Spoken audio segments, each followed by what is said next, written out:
Hello nursing students, most welcome on nursing master channel. Guys, आज जो हम बात करने वाले हैं ना, वो बात करेंगे यूपीएससी ईएसआईसी के डॉक्यूमेंट्स के बारे में। ठीक है, जैसा आपको पता है कि ईएसआईसी ने अपनी रिज़ल्ट जारी कर दिए है 13 अगस्त को। ठीक है, 13 अगस्त को ईएसआईसी ने अपनी नर्सिंग ऑफिसर की रिज़ल्ट जारी कर दी है। एक्चुअली में वो प्रॉपर रिज़ल्ट नहीं है गाइज़, वो एक शॉर्ट लिस्टेड कैंडिडेट्स की लिस्ट है। ऐसे स्टूडेंट्स जिन्होंने अपना कट ऑफ क्लियर करके क्वालिफाई कर चुके हैं, उनको एक शॉर्ट लिस्ट किया गया है। उनकी एक प्रॉपर लिस्ट जारी की गई है जिसमें बताया गया है कि इतने सारे स्टूडेंट्स सिलेक्टेड हो गए हैं, यानी कि उन्होंने अपनी कट ऑफ क्लियर कर ली है। बट उसमें से कितनों का फाइनल सिलेक्शन होगा ना, वो डिपेंड करता है आपकी डॉक्यूमेंट्स पे। ठीक है, वो डिपेंड करेगा आपकी डॉक्यूमेंट्स रिक्वायरमेंट पे। इसीलिए मोस्ट ऑफ द स्टूडेंट्स को सिलेक्ट किया गया है। ठीक है, आपको पता है कि पोस्ट 1930 है। कितनी पोस्ट थी? 1930 पोस्ट थी, लेकिन सिलेक्ट किया गया है मोर देन 3300 स्टूडेंट्स को। ठीक है, इसलिए ताकि जिनका वेरिफिकेशंस, डॉक्यूमेंट वेरिफिकेशंस में कोई प्रॉब्लम है, कोई भी किसी भी तरीके का त्रुटि है तो उनको हटाया जा सके, उनको डिस्क्वालीफाई किया जा सके, और फिर 1930 फाइनल सिलेक्शन होगा कैंडिडेट्स का। तो जो लिस्ट जारी की गई है ना, वो कोई फाइनल लिस्ट नहीं है। ठीक है, फाइनल लिस्ट जारी होगी आपकी डॉक्यूमेंट वेरिफिकेशन के बाद। देखिएगा ऑन द स्क्रीन यहाँ पे दिया हुआ है UPSC ESIC document requirements to fill DAF. DAF it means guys, what is meant by DAF? DAF it means detailed application form. ठीक है, डिटेल्ड एप्लीकेशन फॉर्म आपको भरना होगा यूपीएससी की ऑफिशियल वेबसाइट से। चलिए हम आपको बता देते हैं अभी कि यूपीएससी की ऑफिशियल वेबसाइट यूपीएससी डॉट, आगे बता देते हैं क्या है, देख लीजिएगा।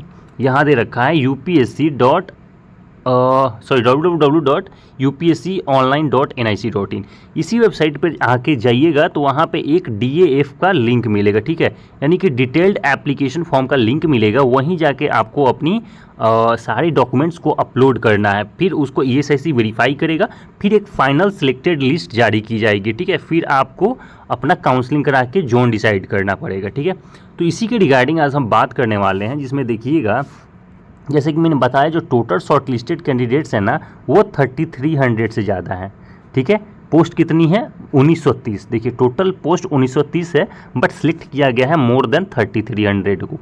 मैंने वैसे कि बताया कि इसलिए सिलेक्ट किया गया है ताकि बच्चों को डिस्क्वालीफाई किया जा सके उनके डॉक्यूमेंट्स के बेसिस पे।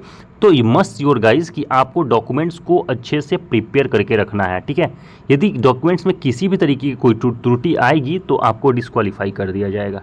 ठीक है, चलिए आगे बात कर लेते हैं। जैसे हमने ऑफिशियल वेबसाइट की बात कर ली, यहाँ पे जाइएगा, डीएफ का लिंक होगा। अभी वहाँ पे कुछ भी नहीं दे रखा है, बाद में जब लिंक जनरेट हो जाएगा तो वहाँ पे आपकी एप्लीकेशन फॉर्म भरने की डेट आ जाएगी। उसके बाद वहाँ से आप अपनी एप्लीकेशन नंबर वगैरह डाल के अपनी डॉक्यूमेंट्स को अपलोड कर पाएंगे। ठीक है, आगे जो हम बात करेंगे ना, वो हम बात करेंगे डॉक्यूमेंट्स की रिक्वायरमेंट्स पे। ठीक है, क्या क्या आपकी डॉक्यूमेंट्स की रिक्वायरमेंट है डीएफ को फिल करने के लिए। ठीक है गाइस, तो जो भी डॉक्यूमेंट्स लगेंगे ना, वो देख लीजिएगा, ओरिजिनल डॉक्यूमेंट्स आपको देना है। ठीक है, ऐसा नहीं कि किसी भी डॉक्यूमेंट्स का फोटो कॉपी ले गए और आपने अपलोड कर दिया। गाइस, फोटो कॉपी को अपलोड नहीं करना है। ठीक है, ओरिजिनल डॉक्यूमेंट्स को अपलोड करना है। बार बार मैं बोल रहा हूँ, ओरिजिनल डॉक्यूमेंट्स अपलोड करिएगा। ठीक है, प्रॉपर उस पर साइन और मोहर जिस पे हो, उसी डॉक्यूमेंट्स को आपको अपलोड करना है। ठीक है गाइस, चलिए आगे बात कर लेते हैं कि क्या क्या डॉक्यूमेंट्स मांगी गई है। तो सबसे पहले आपके पास आपका फ़ोन नंबर, ईमेल आईडी या ओटीआर नंबर कोई एक रहना चाहिए, ताकि जिससे आप अपनी एप्लीकेशन को लॉगिन कर सको। ठीक है, जब आप लॉगिन करके चले जाओगे अपने होम पेज पे, तो वहाँ से सबसे पहले आपको कैंडिडेट्स नेम, यानी कि जो भी सिलेक्टेड कैंडिडेट्स हैं उनको अपना नेम फिल करना होगा, फादर्स नेम फिल करना होगा। ठीक है, उसके बाद आपको अपना मदर्स नेम फिल करना होगा, कैटेगरी फिल करनी होगी। कैटेगरी क्या है आपकी? General, OBC, SC, ST, PWD, जो भी आप हो उस कैटेगरी को फिल करना पड़ेगा। ठीक है, फिर आपको जेंडर फिल करना पड़ेगा, 10th का रोल नंबर। ठीक है, आप किसी भी बोर्ड से 10th पास किए हो, उसका रोल नंबर प्रॉपर आपको पता होना चाहिए। आपको रोल नंबर लगेगा, फिर आपकी 10th की मार्कशीट या सर्टिफिकेट, ये दोनों आपके पास होने चाहिए। अगर नहीं है तो आप प्रॉपर अरेंज कर लीजिए। बहुत लोगों को बोलता है कि उनको सर्टिफिकेट नहीं मिला है, मार्कशीट है।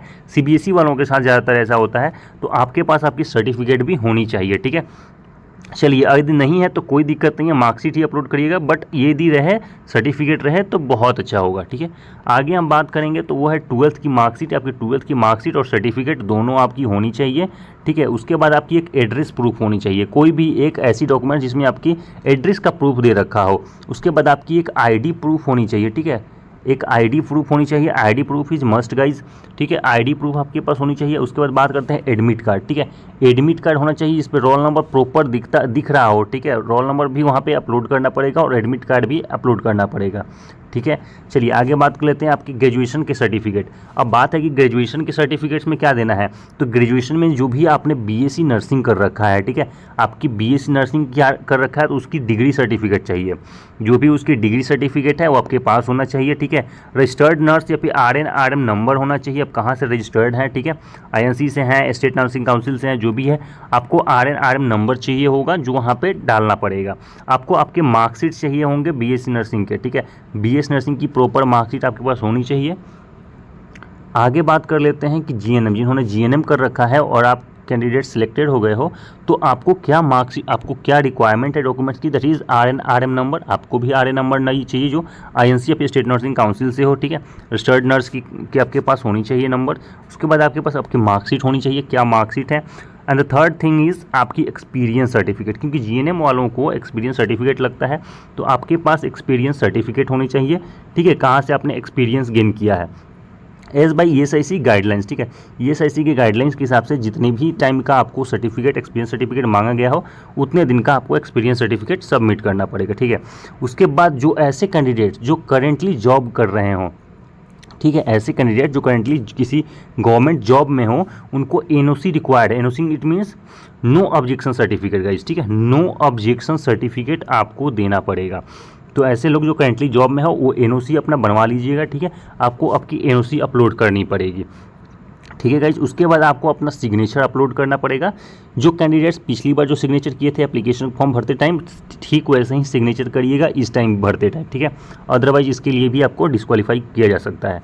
कास्ट सर्टिफिकेट की बात करें तो कास्ट सर्टिफिकेट में आपकी OBC certificate, EW certificate, proper EW certificate जैसे बनता है वैसे आपको बनवा के फिर सबमिट करना पड़ेगा SC ST PWD, ठीक है।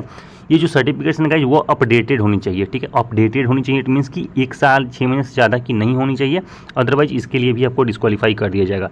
इसलिए जब तक लिंक जनरेट नहीं हो रहा है you must to go and prepare your documents, ठीक है, आपको आपके डॉक्यूमेंट्स को प्रिपेयर कर लेना है, जब भी लिंक जनरेट हो वहाँ से अपना अपलोड कर लीजिएगा, ठीक है। 7 से 8 दिन तक पोर्टल खुलेगा, वो 7 से 8 दिन तक आपको डॉक्यूमेंट अपलोड कर लेना है, 7 से 8 दिन में, ठीक है, जब भी होगा। इसलिए आपके पास टाइम है, अगर अपडेटेड डॉक्यूमेंट्स नहीं है तो प्लीज़ आके अपडेट करा लीजिए, ठीक है गाइस। यही सारी चीज़ें थी जो आपके साथ डिस्कस करनी थी। यदि वीडियो अच्छी लगी हो तो प्लीज़ लाइक करिएगा, सब्सक्राइब करिएगा। कोई भी प्रॉब्लम हो आप कमेंट बॉक्स में कमेंट कर लीजिएगा, ठीक है, आपकी प्रॉब्लम्स को शॉर्टलिस्ट कर लिया जाएगा, ठीक है, उसके बाद आपकी प्रॉब्लम को सॉल्व भी किया जाएगा। यदि वीडियो अच्छी लगी हो तो प्लीज़ चैनल को सब्सक्राइब करके जाइएगा, ठीक है। Thank you guys, thank you so much.